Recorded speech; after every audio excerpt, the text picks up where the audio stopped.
Sir Ananth Nagabhushan. ಅವರು ನಮ್ಮ Siddhartha layout manager actually. ಅವ್ರು ಹುಟ್ಟಿದ ದಿನ ಅವತ್ತು ಕೇರಳ ದೇವಸ್ಥಾನಕ್ಕೆ ಹೋಗಿ ಬರ್ತೀನಿ ಅಂತ ಹೋದರು. ಹೋಗ್ಬಿಟ್ಟು ಬರಬೇಕಾದ್ರೆ ಮಾನಂದವಾಡಿ ಹತ್ರ ಆಗಿದ್ದು. ಸರಿ ಸುಮಾರು ಒಂದು 5 ಗಂಟೆ. ಅದಕ್ಕಿಂತ ಮುಂಚೆ ಎಲ್ಲರಿಗೂ ಫೋನ್ ಮಾಡ್ತಾಯಿದ್ರು. ತುಂಬ ಒಳ್ಳೆಯ ವ್ಯಕ್ತಿ ಆ್ಯಕ್ಚುಲಿ. ಅದಕ್ಕಿಂತ ಇನ್ನೇನು ಹೇಳೋಕ್ಕಾಗಲ್ಲ ಸರ್. ಏನು ಅವತ್ತು ಬರ್ತಡೇ ಅಂತ ಹೋಗಿದ್ದೆ ಹೆಂಗೆ ಸರ್? ಹುಟ್ಟಿದ ದಿನನ ಶಿವನ ಆರಾಧಿಸ್ತಿದ್ದೆ ಆ್ಯಕ್ಚುಲಿ. ಅದಕ್ಕೋಸ್ಕರನೇ ಅಲ್ಲಿ ಹೋಗಿದ್ದು. ಒಂದು 5 ಜನ ಹುಡುಗರು ಹೋಗಿದ್ರು, ಗಾಡೀಲಿ ಹೋಗಿದ್ರು. ಬರಬೇಕಾದ್ರೆ ಸಣ್ಣ ಸ್ಕಿಡ್ಡಾಗಿ ಈ ಥರ ಆಗುತ್ತೆ. ತಲೆಗೆ ಹೆಲ್ಮೆಟ್ ಕೂಡ ಹಾಕಿರ್ತಾರೆ ಸರ್. ಹೆಲ್ಮೆಟ್ ಇಬ್ಬರು ಹಾಕಿದ್ರು ಸರ್, ಇಬ್ಬರು ಹಾಕಿದ್ರು. ಏನು ದುರಂತ ಆಗಿದೆ ಎಕ್ಸಾಕ್ಟಾಗಿ ಗೊತ್ತಾಗ್ತಿಲ್ಲ.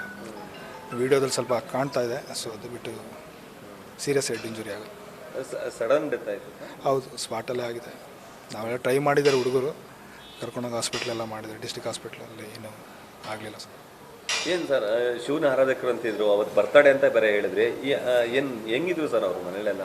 ಫ್ರೆಂಡ್ಸ್ ತುಂಬ ಒಳ್ಳೆ ಜಲ್ ವ್ಯಕ್ತಿ ಸರ್. ಅವನ ಬಗ್ಗೆ ಮಾತಾಡೋಕ್ಕೆ ಸಾಲಲ್ಲ, ಪದಗಳು ಸಾಲಲ್ಲ.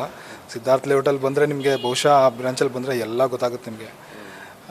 ಪ್ರತಿಯೊಬ್ಬರು ಒಂದು ಕೆಲಸ ಮಾಡೋರಿಂದ ಹಿಡಿದು ಒಂದು ಮೆಂಬರ್ಸ್ಗಳಿಂದ ಹಿಡಿದು ಪ್ರತಿಯೊಂದು ಸುತ್ತಮುತ್ತ ಎಲ್ಲರೂ ತುಂಬ ಇದು ಮಾಡ್ತಿದ್ರು ಸರ್. ತುಂಬ ಎಲ್ಲರೂ ಪ್ರೀತಿಸೋಂಥ ವ್ಯಕ್ತಿ ಅವನು. ಈ ಜೀರ್ಣ ಮಾಡ್ಕೊಳ್ಳೋಕೆ ಕಷ್ಟ ಇದೆ ನಮಗೆ ಸರ್. ತಮ್ಮ ಪರಿಚಯ ಸರ್, ನಾನು ಅಶೋಕ್ ಅಂತ. ಇವರು ಇಲ್ಲಿ ವಿಜಯನಗರ ಮ್ಯಾನೇಜರು ರವಿ ಅಂತ. ಅವತ್ತು ಏನಕ್ಕೆ ಹೋಗಿದ್ರು ಅವರು? ಏನಾಯ್ತು ಆ್ಯಕ್ಚುಲಾಗಿ? ಎಷ್ಟು ಅವ್ರು ಏನಿಲ್ಲ ಹೇಳ್ದಂಗೆ ಮಶಾಕ್ ಸರ್ ಹೇಳ್ದಂಗೆ ಕ್ಲೀನಿಂಗ್ ಸ್ಟಾಫಿಂದ ಹಿಡಿದು ನಮ್ಮಲ್ಲೆಲ್ಲ ಅಫಿಷಿಯಲ್ಸೇ ಬರುವಂಥದ್ದು ಮೆಂಬರ್ಸು. ಎಂಥ ಮೆಂಬರ್ಸ್ಗಳಾದ್ರೂ ತುಂಬ ಪ್ರೀತಿಯಿಂದ ಮಾತಾಡ್ಸೋರು. ಕೆಲವೊಬ್ಬರು ಅಂತೂ ಅವ್ರಿದ್ರೇ ಬರೋದು ಜಿಮ್ಗೆ ಅಂತ ಹೇಳ್ತಿದ್ರು. ಏನಕ್ಕೆ ಹೋಗಿದ್ರು ಅವರು? ಏನು ಅದೇ ಅವ್ರು ಬರ್ತ್ಡೇ ಅಂತ ಹೋಗಿದ್ರು ಸರ್, ದೇವಸ್ಥಾನಕ್ಕೆ ಹೋಗಿದ್ರು. ಎಲ್ಲ ಹೋಗ್ತಿರಲ್ಲ, ಬರ್ತ್ಡೇಗೆ ಅಂತ ಹೋಗಿ ಬರೋ ಟೈಮಲ್ಲಿ ಸ್ಲಿಪ್ ಆಗಿ ಆಕ್ಸಿಡೆಂಟ್ ಆಗಿದೆ.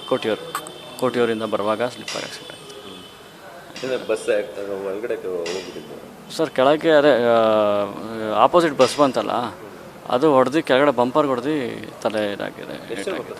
ಅವರು 2 ಮಕ್ಕಳು ಅಂತ ಸರ್. ಒಬ್ಬರು ಅವ್ರ ಅಕ್ಕ ಇದ್ದರು, ಮದುವೆ ಆಗಿದೆ. ಇವರು ಇನ್ನೂ ಮದುವೆ ಆಗಿರಲಿಲ್ಲ.